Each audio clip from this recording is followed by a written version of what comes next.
मे महिन्याच्या सुरुवातीपासूनच उन्हाचा जोर आणखी तीव्र झाला। रोहिणी नक्षत्राला सुरुवात झाली असून शेतकरी कामाला लागले आहेत।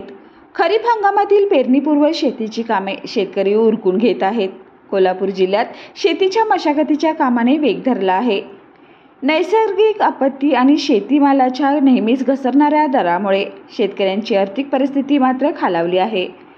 पूर्वी जमिनीची मशागत बैलजोडीने केली जात होती, त्यामुळे शिवारामध्ये या महिन्यामध्ये बैलाच्या गळ्यातील घोगर, घाटीचा मंजूळ आवाज ऐकायला मिळत होता। परंतु बदलत्या काळानुसार व विज्ञान युगामध्ये शेतीची मशागत ट्रॅक्टरच्या साहाय्याने केली जाऊ लागली, त्यामुळे आता बैलांची संख्या कमी झालेली दिसून येत आहे। अगदी मोजक्या शेतकऱ्यांकडे बैलजोडी दिसते।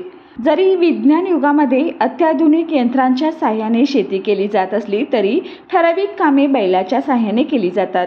आता बऱ्याच शेतकऱ्यांकडे ट्रॅक्टर आहे, त्यामुळे जमिनीची मशागत ट्रॅक्टर करताना दिसून येत आहे।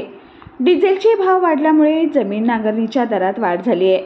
गेल्या वर्षापर्यंत एकरी 1000 भाव होता, चालू वर्षी त्यात वाढ होऊन 1500 पर्यंत गेल्याने सर्वसामान्य शेतकऱ्यांना हा दर परवडणार नाही। मालाला भाव मिळत नाही। गेल्या 4-5 दिवसापासून ढगाळ वातावरण तयार होऊ लागले।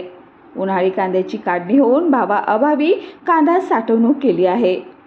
शेतीची नांगरणी बैलजोडीने किंवा ट्रॅक्टरद्वारे करताना दिसून येत आहे। नांगरणी झाल्यावर त्याची वखरणी करून त्यात शेणखत मिळवण्याच्या कामे करून पुन्हा जमीन बैलजोडीच्या साहाय्याने किंवा ट्रॅक्टरने बेडे पाडण्याचं काम सुरू आहे। 13 जून पासून मृग नक्षत्राला प्रारंभ होत आहे, त्यामुळे शेतकरी शेतात नांगरणी, वखरणी नंतर जमीन पेरणी योग्य करून ठेवत आहे।